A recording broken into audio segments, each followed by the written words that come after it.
안녕하세요. 버스 타면서 자주 듣던 채널인데 저도 사연을 제보하고 싶어서 이렇게 적어보게 되었습니다. 제 이야기가 꼭 채택이 되었으면 좋겠네요. 저는 평범하게 취업 준비를 하던 취준생 학생이었어요. 어릴 때부터 남 돕는 것을 좋아하고 할머니 손에서 자라서 그런지 베푸는 것에 뿌듯함을 느끼고 그런 재미에 하루하루 살아가던 학생이었지요. 저는 부모님이 일찍 돌아가시고 외할머니 손에서 맡겨 자랐어요.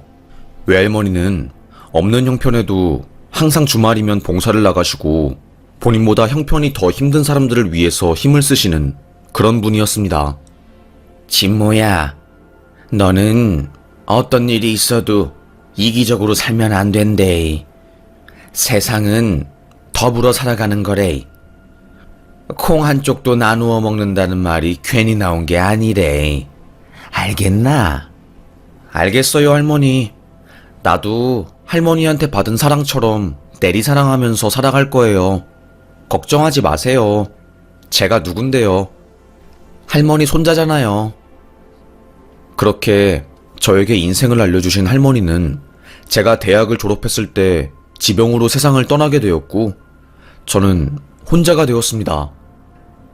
학교 졸업하고 조금 뒤늦게 군대에 갔다 온 저는 세상에서 철저하게 혼자가 되었어요. 뭐 먹고 살지? 나한테 남은 건 사회복지사 자격증이랑 봉사활동 시간, 그리고 예전에 지하철에서 사람 구해서 경찰서에서 받은 표창장, 토익 900점. 이거 외에는 내세울 것도 없는데. 절망스러웠습니다. 취업이 힘들다고는 들었지만 이 정도일 줄은 상상도 못했어요. 정말로 힘들더라고요. 이력서를 300군데 넘게 제출했지만 1차 합격도 어려운 현실이었어요. 이대로면 군대에서 모은 돈도 다 쓸 것 같고 안 되겠다. 편의점 알바로 해야지. 결국 저는 편의점 야간 알바를 시작했습니다. 낮에는 공부하고 면접 보러 다니고 밤에는 일하는 게 제 인생이었어요.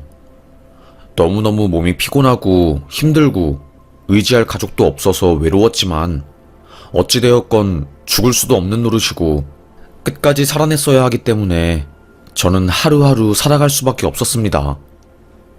그래, 힘들어도 열심히 살면 나에게도 행운이 오겠지. 나는 운이 좋은 사람이니까.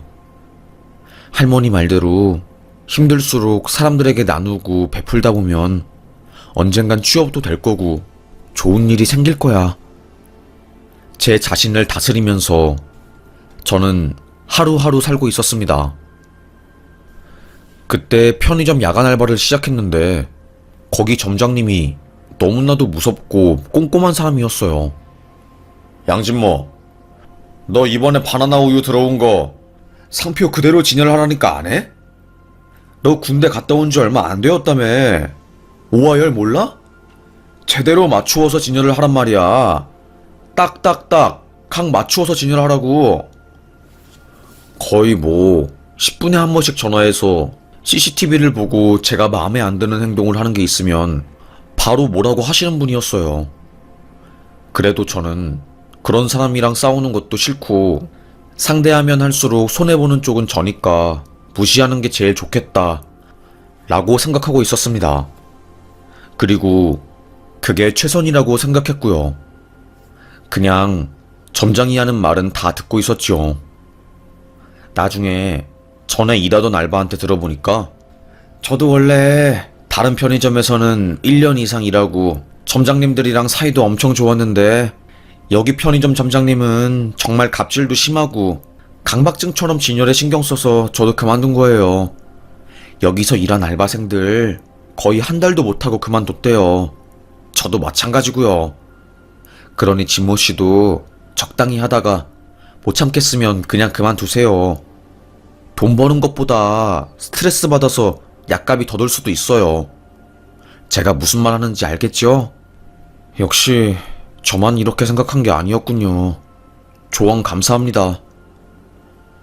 그렇게 저는 조금만 더 버티다가 그만둘 생각으로 일하고 있었는데 사실 경기가 안 좋다 보니까 다른 알바 자리 구하는 것도 힘들었어요. 혹시 여기 영화관 알바 자리 있나요? 죄송합니다. 요즘 영화관도 손님이 너무 없어서 알바를 안 뽑고 기존 알바생들로 자르는 형편이라서요. 혹시 여기 김밥천국 알바 구하시나요? 아이고, 우리가 몇 년 전만 해도 알바가 안 구해져서 난리였는데 요즘은 매출이 떨어지고 다들 집에만 있으니까 타격이 심해서 알바도 다 자르고 사장인 내가 다 하고 있어요.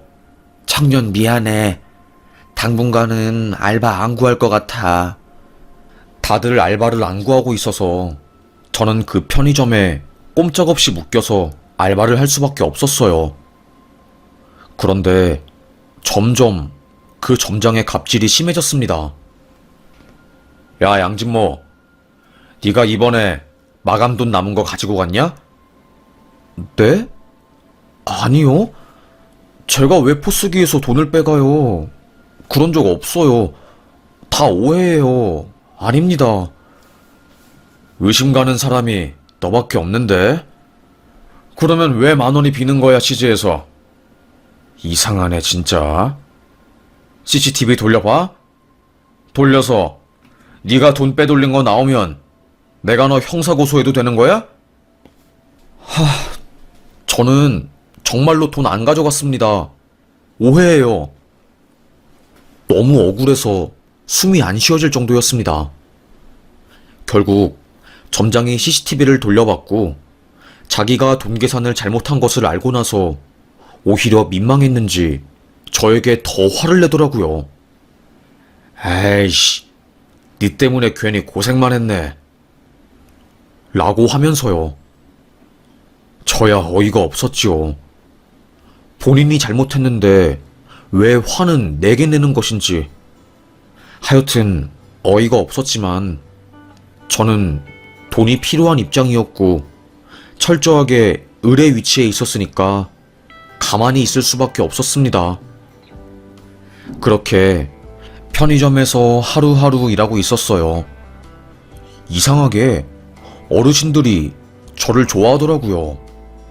아이고, 청년이 나이가 어린데 늦은 시간까지 일하고 아주 안쓰러워 죽겠어.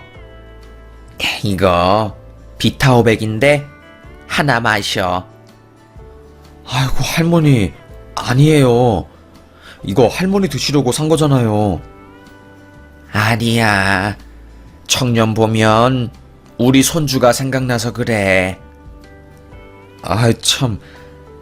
감사합니다, 할머니. 저는 손님들에게 인기 만점이었습니다. 나이 드신 분들에게는 말동무가 되어드리고 또 가난한 아이들에게는 편의점 유통기한 몇 시간 지난 폐기를 주면서 너네들 너무 배고프면 형한테 와. 형이 폐기 남은 거 줄 테니까 여기서 먹고 가. 밖에 나가서 먹으면 문제될 수도 있으니까. 알겠지? 형, 고마워요. 형, 진짜로 은혜 잊지 않을 거예요. 그렇게 저는 점장의 갑질에도 불구하고 손님들과 사이좋게 지내면서 나름대로 그 편의점에서 행복하게 일할 수 있는 여러 가지 방법을 찾으면서 저만의 돌파구를 발견하면서 살았어요. 그러다가 아주 억울하게 제가 도둑으로 몰린 일이 생긴 거였습니다. 아직도 생각하면 너무 속상한 일이었지요. 여느 때와 다름없이 새벽 편의점 알바를 하고 있었는데 점장님이 갑자기 편의점 문을 열고 팍 들어온 겁니다. 놀란 저는 점장님이 이 시간에 어쩐 일이세요? 야, 니 뭐하는 놈이냐? 지금 나랑 장난하냐? 안 그래도 네가 편의점에서 손님들이랑 시시덕거리고 은근히 나한테 기어오르는 게 마음에 안 들어서 어떻게 니 자를까 고민했는데 니놈 자식 오늘 아주 잘 걸렸다. 너 오늘 나한테 제삿날이야. 아니, 점장님, 갑자기 왜 그러세요? 무슨 일이신데요? 아니, 영문을 몰라서 그러는데 대체 왜 그러시는지 이유라도 말해주시면 제가 해명이라도 하지요. 네가 이번에 담배 31갑 주문해서 한 갑은 훔치고 30갑만 창고에 채워놓은 거 내가 모를 줄 알았냐? 네가 몇 달 동안 그렇게 해서 우리 편의점 적자나게 만들고 그거 한 갑 훔친 걸로 되팔아서 돈 버는 거 내가 모를 것 같아? 아니, 점장님, 저는 담배를 피우지도 않고 그리고 훔칠 생각도 없는데 대체 저한테 왜 그러시는데요? 저는 또다시 도둑놈으로 몰린 거였습니다. 제가 담배를 주문 많이 해놓고서는 몇 갑 훔쳐서 다른 사람들에게 되판다는 게 그 이유였어요. 증거도 물증도 아무것도 없는데 오직 제가 착한 척하면서 뒤로는 더러운 짓 할 것 같은 관상이라고 하면서 갑자기 새벽에 절 찾아와서 손가락질하는 거였어요. 저는 너무나도 억울했죠. 아니, 저요. 정말로 아니라고요. CCTV 돌려보시든가요. 저번에도 도둑놈이라고 의심받고 저요. 정말로 가난하게 살았으면 가난하게 살았지 이렇게 양심에 찔리는 일하면서 살진 않아요. 아시겠어요? 네가 이제는 아주 바락바락 기어오르는구나. 싸가지가 없어 이것이 진짜로. 점장은 손을 들어서 제 머리 뒤통수를 팍 때렸고 제 몸이 앞으로 꼬꾸라지면서 제가 넘어질 뻔했어요. 그때 진짜로 눈물이 찔끔 나오더라고요. 너무 한스럽고 억울하고 속상하고 오만 가지 생각이 다 들었습니다. 지금 뭐 하시는 거예요? 이놈 봐라. 그렇게 뒤통수를 맞고 또 눈을 똑바로 치켜세우고 점장님을 꼬라봐? 넌 더 맞아야 해. 점장님은 술을 먹은 것인지 진짜 이성을 잃고 저를 때리겠다고 창고에서 대걸레를 가져와서 저를 팍팍 때리고 난리도 아니었어요. 저는 손으로 머리를 막으면서 몸을 보호했지만 역부족이었습니다. 새벽 편의점이라서 손님도 없고 저는 속절없이 점장한테 발길질 당하면서 막고 있을 때 그때 한 손님이 들어왔습니다. 아니, 지금 이게 뭐 하는 거요? 왜 알바생을 패고 있어? 이놈이 도둑질을 해서 그렇습니다. 지금 장사 안 하니까 나가세요. 아니, 도둑질을 했으면 경찰로 넘기면 되지. 왜 애를 때리십니까? 어? 잠깐만. 학생, 혹시 그 손목에 묵주 팔찌 어디서 났어? 점장님에게 말을 하다가만 그 손님은 갑자기 제 손목을 보더니 저를 일으켜 세운 겁니다. 학생, 이거 묵주 팔찌 어디서 난 거야? 네? 이거 예전에 받은 건데요? 그러니까 누구한테 받은 거냐고. 아, 이거 제가 예전에 친하게 지냈던 아는 할아버지한테 받은 거예요. 뭐? 말도 안 돼. 그 손님은 제 팔에 있는 묵주 팔찌를 보더니 무슨 못 볼 것을 본 사람처럼 눈이 토끼처럼 커져서 저에게 계속 물어봤어요. 그때 제가 당황스러워하면서 말을 못하니까 그 손님은 저에게 명함을 주면서 꼭 여기로 연락 한번 줘요. 내가 그 팔찌 관련해서 꼭 묻고 싶은 게 있으니까요. 그리고 이 점장놈은 경찰에 신고하고요. 어디서 사람을 때리고 있어? 하여튼 알겠죠? 나한테 나중에 전화 한 통 줘요. 내가 그 묵주 팔찌 애타게 찾고 있어서 그 디자인이 하나밖에 없는 디자인인데 이상해서 그러니까요. 그렇게 손님은 저에게 명함을 주고 저 대신해서 점장을 경찰에 신고했습니다. 편의점 앞에는 경찰이 왔고 폭력 사건으로 신고가 들어와서 왔는데 무슨 일입니까? 아무 일 아니고 내가 우리 직원 교육하는 거니까 신경 쓰지 마세요. 저희는 신고가 한번 들어온 이상 조사랑 확인을 마치고 가야 합니다. 선생님, 어떻게 된 상황인지 자세하게 설명을 해주시면 판단은 저희가 할게요. 경찰들은 점장과 저 사이에 있었던 일을 묻기 시작했고 점장은 자초지종을 말했지요. 저는 정말로 편의점 담배를 훔친 적이 없어요. 억울하게 점장님한테 맞은 거고요. 물론 점장님을 신고하거나 그럴 생각은 없지만 억울해서 더 이상 이곳에서 일 못하겠습니다. 이놈이 경찰 앞에서 사람 바보로 만들고 있어? 또 싸가지 없이? 점장은 또다시 저를 때리려고 했고 그 모습을 본 경찰은 저의 편을 들면서 CCTV랑 이런저런 조사를 하더니 결국 밝혀냈어요. 담뱃값이 없어진 이유는 점장이 자기 근무 시간에 술 취해서 편의점에 있는 담배 한 갑씩 꺼내서 계산 안 하고 피운 것이었는데 술 취해서 기억이 끊어지니 자기가 한 짓을 기억하지 못하고 죄 없는 저를 잡아서 팬 거였어요. 경찰은 에휴, 선생님이 술 드시고 본인 편의점에서 담뱃값 빼서 피우셨네요. 왜 죄 없는 성실한 청년을 잡아서 이렇게 일을 크게 만드세요? 그리고 남의 귀한 아들을 때리시면 어떻게 합니까? 점장은 아무 말도 못했고 그렇게 폭력 사건에 대한 합의금으로 소정의 돈을 저에게 점장은 건네면서 사건은 마무리하게 되었고 저는 그날 바로 편의점에서 유니폼을 벗고 일을 그만뒀습니다.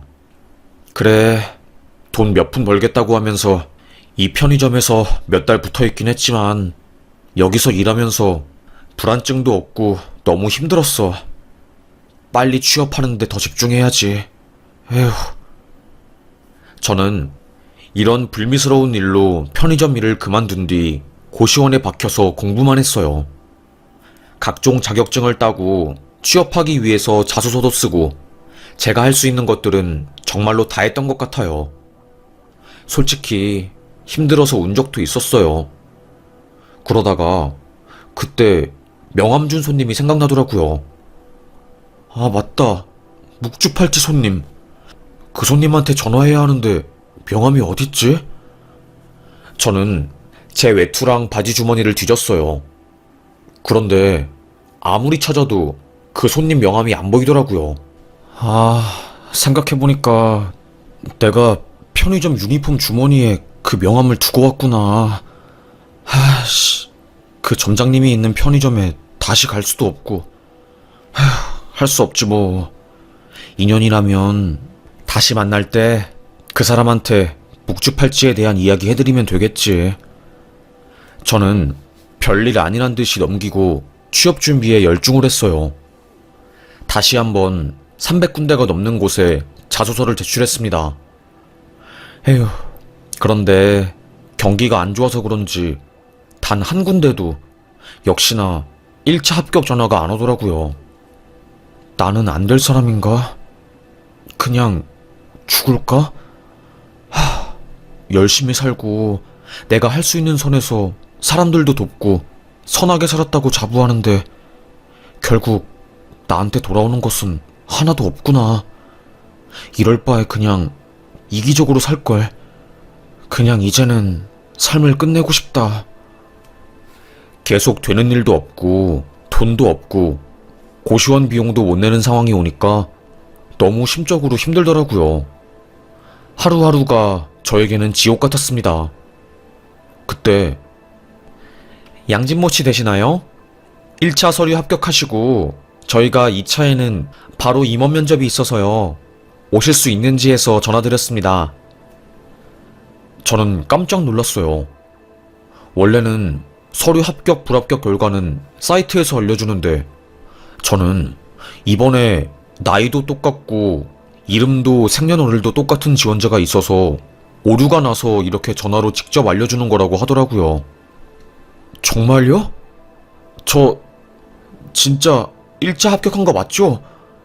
세상에, 정말로 너무너무 감사합니다. 정말로 감사합니다. 최종 합격한 것도 아닌데 최종 합격한 사람처럼 전화 받으면서 고개를 90도로 숙이며 인사하고 난리가 났어요. 진짜 벼랑 끝에서 1차 합격 전화를 받은 순간 기분이 날아가는 듯한 느낌이 들었습니다. 세상에, 정말 대박이다 싶었지요.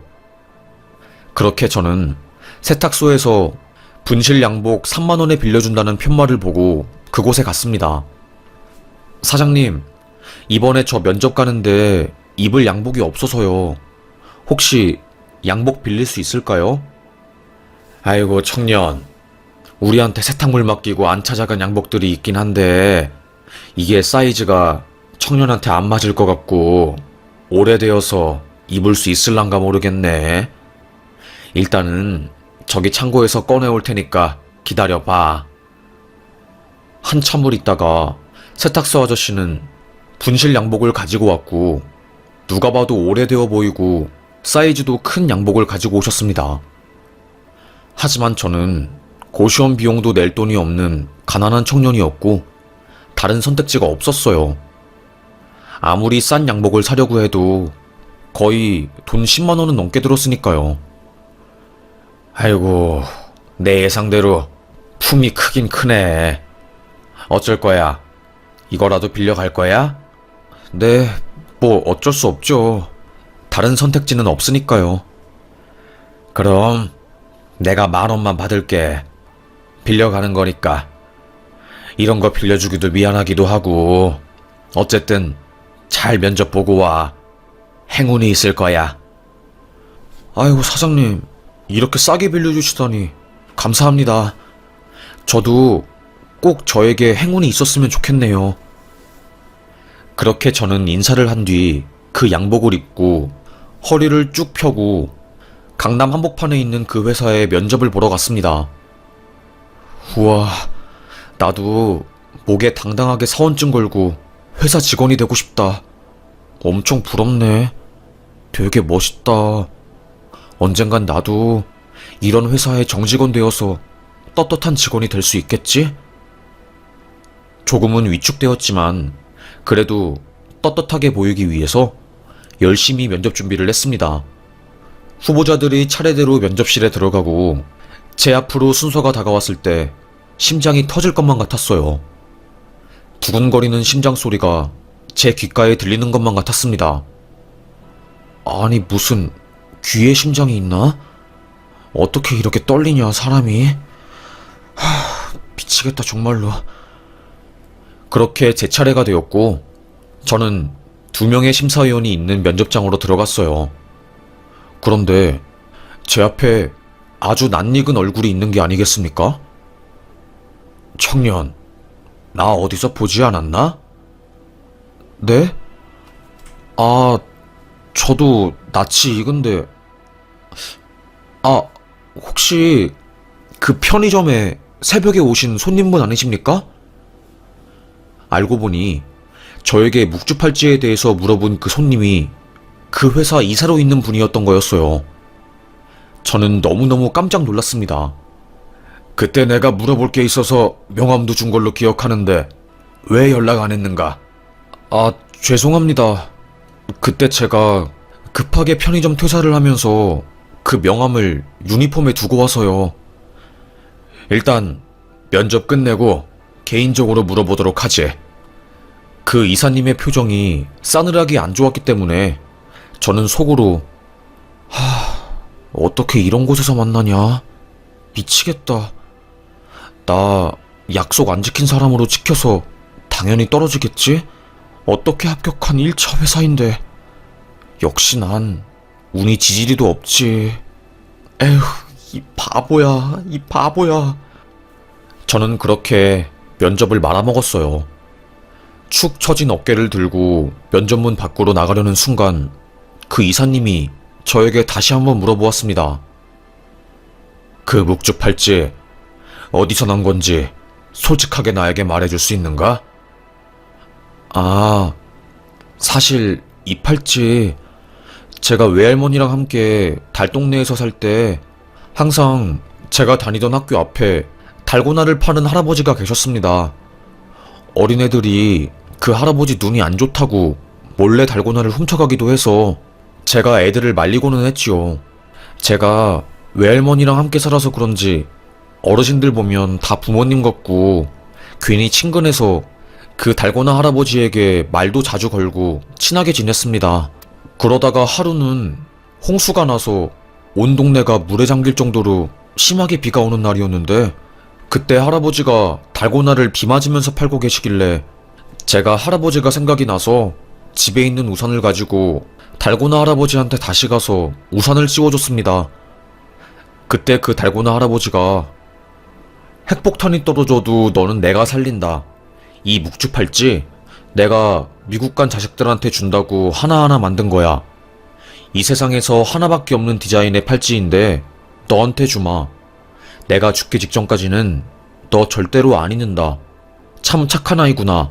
라고 말씀하시면서 주신 팔찌가 이거고 우리 외할머니가 돌아가시고 제가 군대 가면서 더 이상 그 동네에 안 살게 되어서 그 이후로 할아버지랑은 연이 끊어지고 이 팔찌는 그때의 기억 때문에 계속 끼고 다니는 거예요.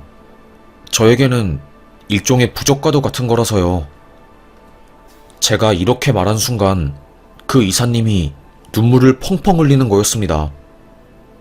저는 그 눈물의 의미를 알지 못했어요. 차마 제가 왜 그러시냐고 물을 순 없었죠. 잘 들었네. 말해주어서 고맙네. 면접은 여기서 끝이고 나가면 되겠네.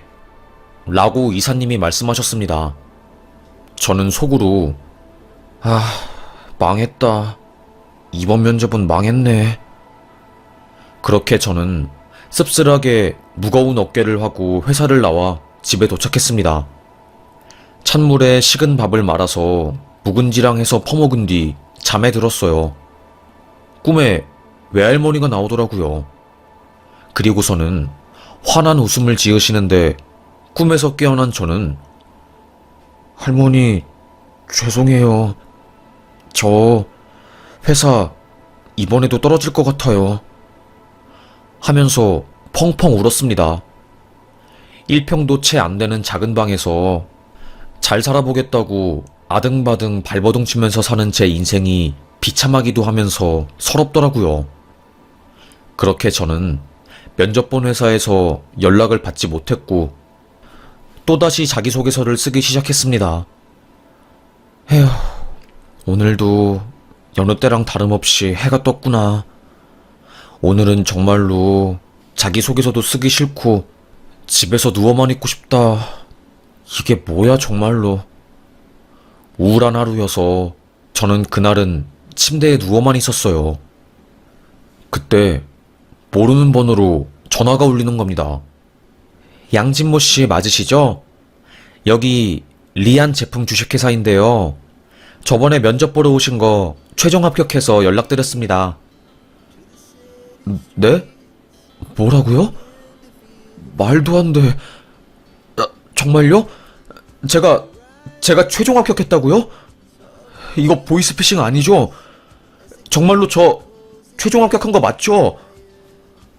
저는 믿기지 않는 사실에 재차 물었어요. 네, 원래는 합격자를 2명만 뽑을 예정이었는데 회사 대표님들께서 이번에 훌륭한 인재들이 많다고 3명까지 뽑는 걸로 바뀌어서 양진모 씨가 마지막 합격자가 되셨어요. 정말 축하드립니다. 28일에 OT가 있고 24일에는 신입사원 환영회랑 MT가 있어서 메일로 관련 안내사항 보내드리겠습니다. 저는 뛸 듯이 기뻤어요. 그때는 정말 고생한 순간이 눈앞에 스쳐 지나가면서 눈물이 나더라고요. 그래, 열심히 살면 정말로 되는구나. 정말 안 되는 건 없구나.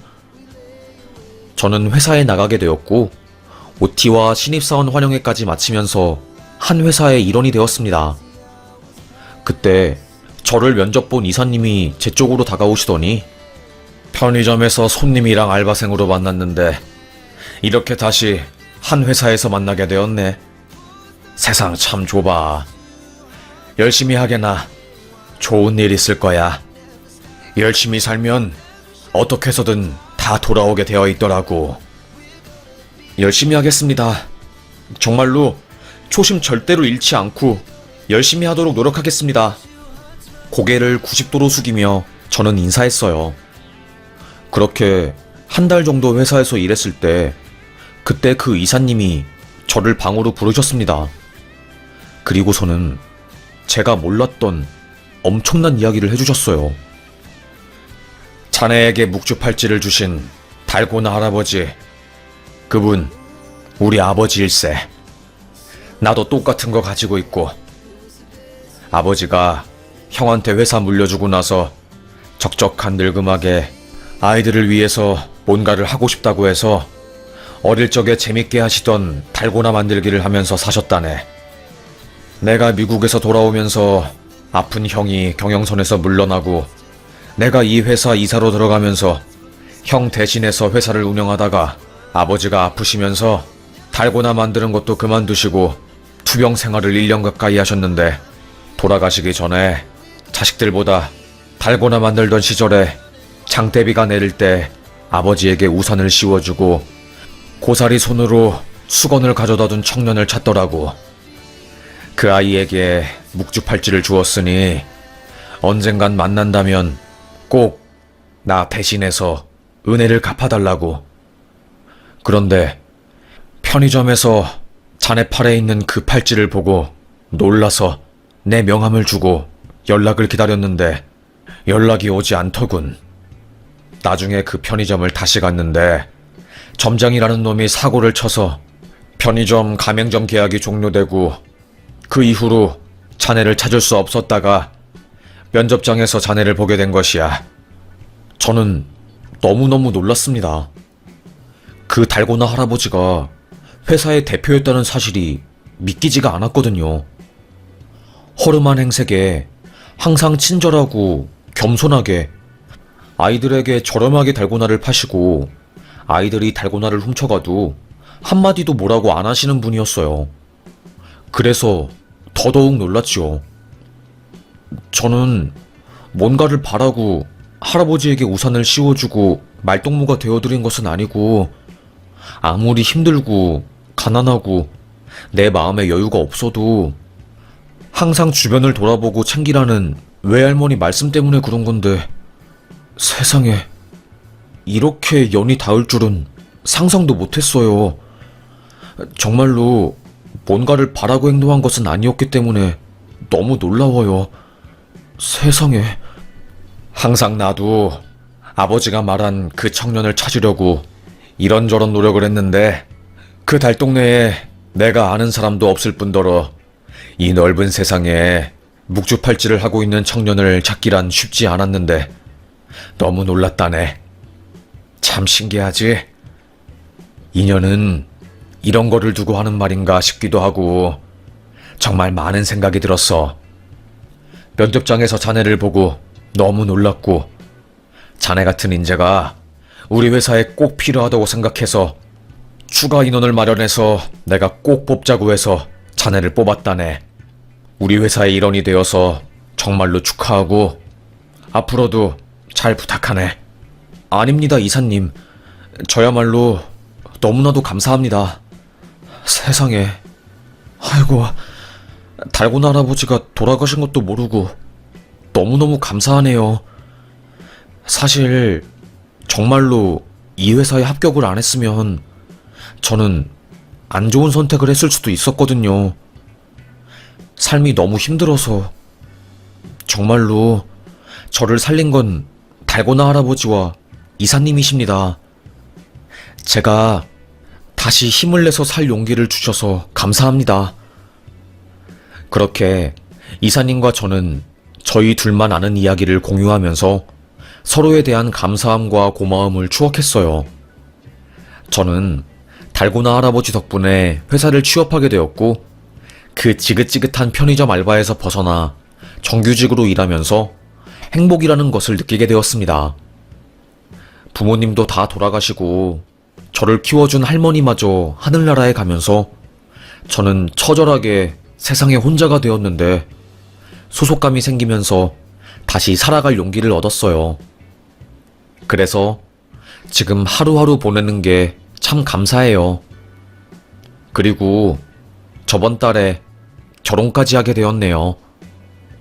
저희 회사 이사님이 이렇게 좋은 날 내가 자네 아버지석에 앉아주겠네 하면서 상견례와 결혼식 날 아버지석에 앉아주면서 아주 든든한 어른이 되어주셨습니다. 어린 날에 길거리에서 달고나를 파시는 할아버지에게 우산을 씌워준 일이 이렇게 큰 행운이 되어서 돌아올 줄은 꿈에도 몰랐습니다. 참 신기했죠. 이래서 할머니가 남들을 도와주면서 살라고 한 거구나.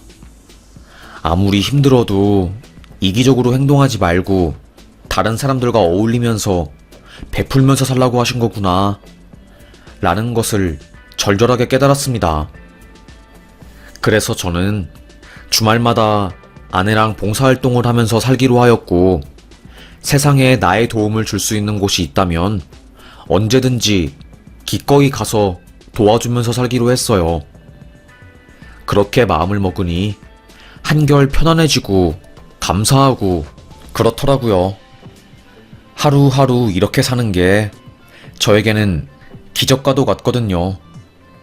남들은 뭐 평범하게 가정 이루고 사는 게 그리 대단하냐 할 수도 있지만, 취업하고 결혼하고 이제는 자녀 계획을 세우는 지금 이 순간이 저에게는 기적과도 같습니다.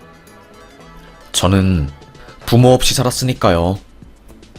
아마 저처럼 힘들게 사는 청년들이 세상에 많을 텐데, 아무리 힘들어도 포기하지 않고 내가 할 수 있는 선에서 최선을 다하면 언젠간 운때가 맞아서 좋은 일이 생길 거라고 생각합니다. 제가 응원할게요. 감사해요. 우리 힘내요.